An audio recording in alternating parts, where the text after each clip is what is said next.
What's going on?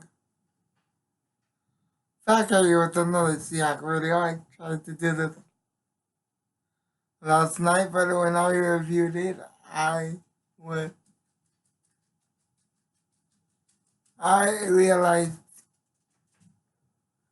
I was talking too fast. You couldn't understand me, and yeah, I didn't like how it came out, so I yeah, doing it now. So let's see how this goes. So crazy ending to a crazy season, and thankfully our season is not over because we are we still have yeah starting Sunday. So let's go to this game. We started on option. We started with Travis Homer as a starting running back. I don't know why we did that when the whole crowd is on its on the edge of the their seats waiting for for number 24 Beast Mode Marshawn Lynch to get on the field, and you have us wait a whole series. Wow. While the offense does absolutely nothing and goes three and out, and Jerron Brown is unable to make a catch and hurts himself on the same play because he never came back after the first series because he sprained his knee. So how, I have no idea how, it is out a couple weeks, maybe the whole playoff.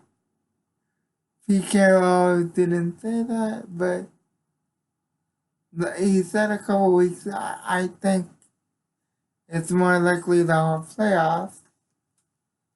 So yeah, so hopefully Malik Turner can come back this week because he didn't play last night because of concussion symptoms because he got a concussion in the Cardinal game. Last, I don't know how that happened either, considering he never caught a ball. So a lot of mysterious injuries going on with our wide receivers, but it's alright. So we had to punt them the ball. They ran all over us because we can't tackle and we couldn't stop Mr. Zero Miedo.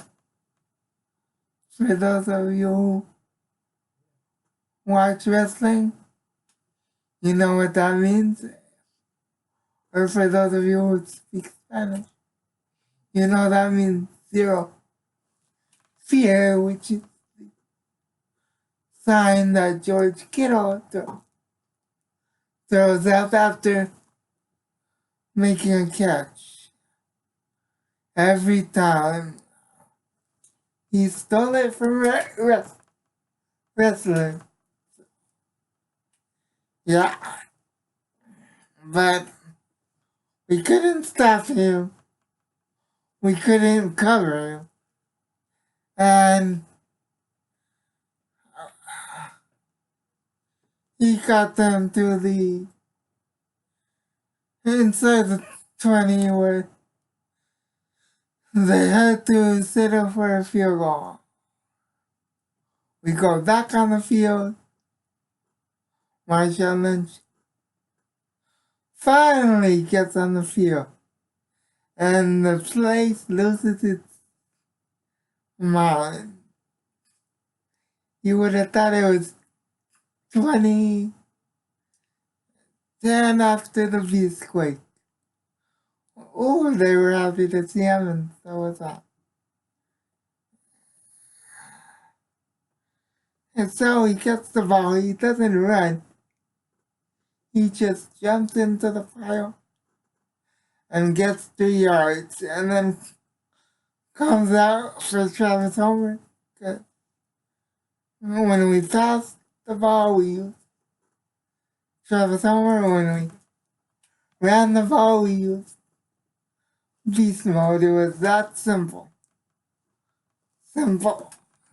At least yesterday. Hopefully we can mix things up more in the play. Otherwise we're gonna be one-dimensional, and that's not gonna be good. Anyway, we didn't put up any points in the first half. We went for it on 4th and 1, down 13 at the end of the first half. Ran it with the beast. Up the gut instead of running a run pass option, a read option. And on top of that, we have Tyrone trying to block Nick Bosa. Not the greatest play design ever. Like, really, what the heck were we thinking right there? Tyrone couldn't block me, much less the probable defensive rookie of the year. But anyway, we were down 13-0 because Deebo Samuel got a touchdown on an end around, and the whole Seahawks defense, Michael Kendrick, KJ Wright, and Trey Flowers all forgot how to tackle. And he was able to get into the end zone to make it 10-0. And they added another field goal to make it 13-0. Thankfully, after we lost it on 4th and 1 with 50 seconds left, they didn't do anything with it, and we were still down 13-0. And it was still a game. So I was happy about that. It could have been worse. And it could have been a blowout by halftime, so I was feeling down, but felt like we still had a chance. After halftime, we came out on defense, got a stop, a miraculous stop, because God knows we didn't stop them that much in the first half. So we were able to get a 3-0, get the ball, rest, and beast mode, and Travis Homer, who got us downfield, and then Russell Wilson throws a beautiful touchdown to Tyler Lockett, and we make the extra point to make it 13-7. They score on a touchdown run with their running back, Moser. I hope I'm pronouncing his name correctly. If I'm not, I apologize. But It's 20-7 at this point, and we got the ball back. And Russell Wilson is able to score again. This time a touchdown to not a touchdown run by who else? Marshawn Lynch to make it 20 to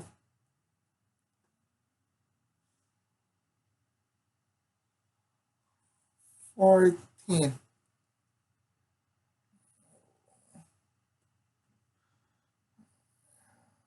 They get another touchdown. I'm not gonna lie, I can't remember how they go for two. I think it was a touchdown to get off somebody. Remind me if I'm wrong. They go for two, they don't get it. It's 26-14, and we answer back with 5 minutes left. A touchdown to DK Metcalf to make it 26-21. We're able to stop them and get the ball back with 3.5 minutes left.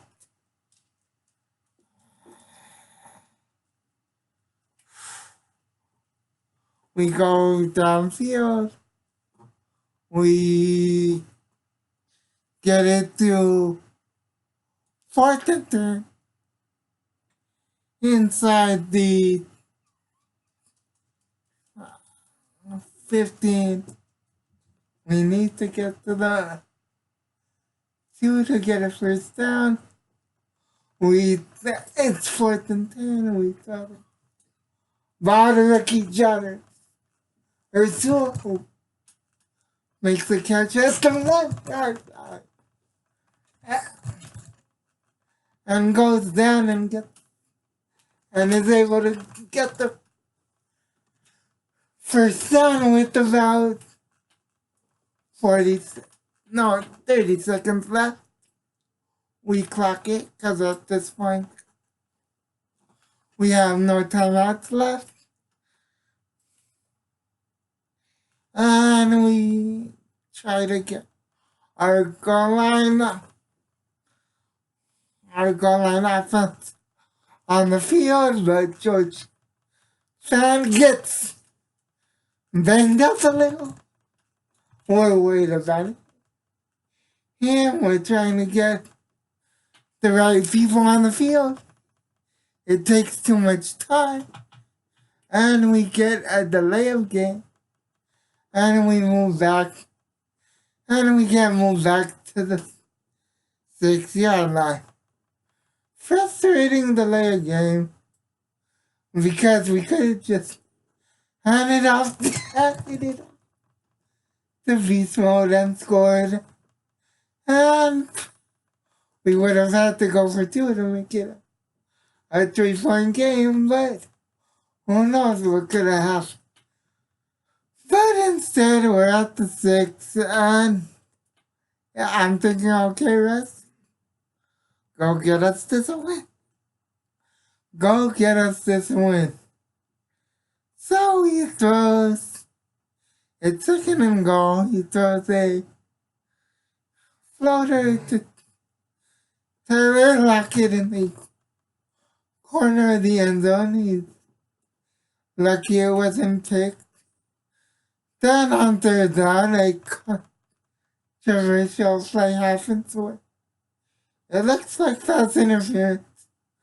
The whole stadium thinks it's pass interference.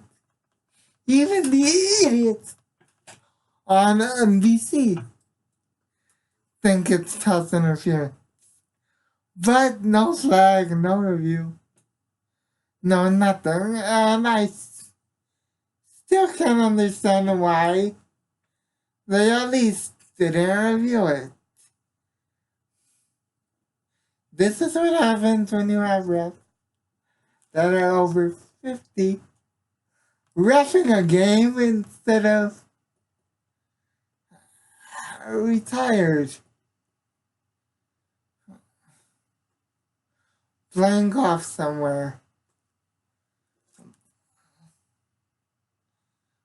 And the next CBA to play should fight for better officiating, because officiating this season was a joke in every facet of the game, whether you're on offense, defense, even special teams. It was just a joke the whole season. So it's fourth down. And this is where the craziness happens. If you think you were upset as a Seattle fan after Super Bowl 49, you were probably more upset about the ending of this game, to be honest. Because this had nothing on Super Bowl 49. Shotgun formation. Russell Wilson completes the pass to Jacob Hollister, who catches it at the one, gets hit by a linebacker, stays on his feet, extends the ball. It looks like he got it. He goes down. Full team starts celebrating, because both teams think they won the game. Nobody makes the call. It goes to review. And the idiots in New York decide, oh, it didn't cross the line, even though there's a camera angle showing part of the ball crossing the line, and it doesn't matter because they're idiots. And they give the Niners the win and the NFC West division and the number one seed. On top of it. So we are now the number 5 seed. We play the Eagles this Sunday, and if we win and the Saints win, we play the 49ers again in 2 weeks. And to quote Jadeveon Clowney after the game last night, he said, and I quote, it can't end like that. If we win, we play them in 2 weeks, and I guarantee things are gonna end differently, and I pray that he's right. I pray that we play them in 2 weeks and we beat them in Santa Clara. So hopefully that happens. Now we already have key injuries on both teams for this week's game. On our side, Michael Kendricks. I already mentioned Jerron Brown spinning his knee on the offensive side. But on the defensive side, Michael Kendricks tore his ACL and is out for the rest of the year. Not a big loss, because he didn't really do much in coverage or tackling wise, and Cody Barton gets the start if we don't play more nickel, which I hope and pray to God that we do, because we just need to. Otherwise, tight ends are gonna kill us more and more into the playoffs.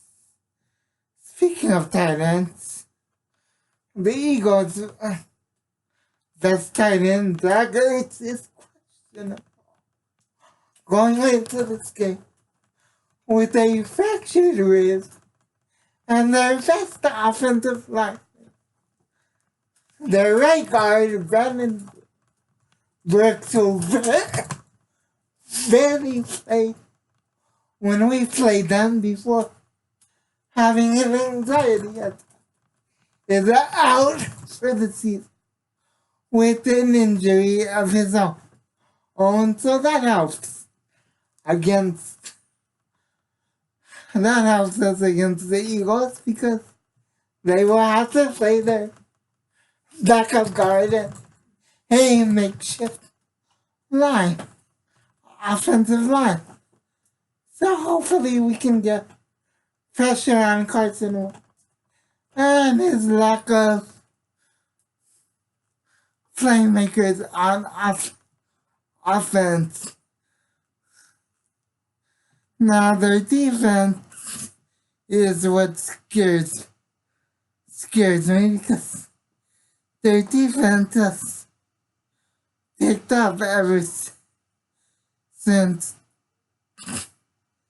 they played us.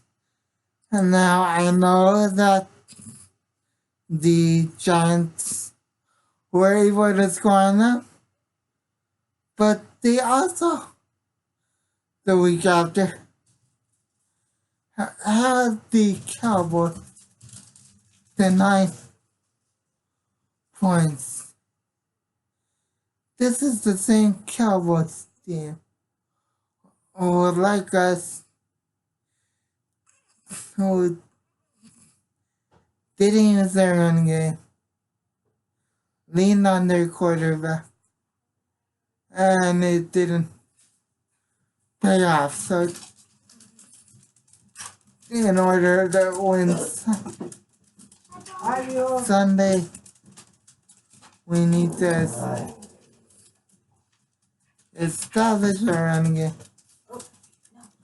You're good. Establish our run game. And get a pass rusher. Force Carson Wentz into bad throws. And hopefully get some turnovers. And thankfully, Andre will be back on Sunday, and that will be a big key to the game. So, with that being said, until next time, God first,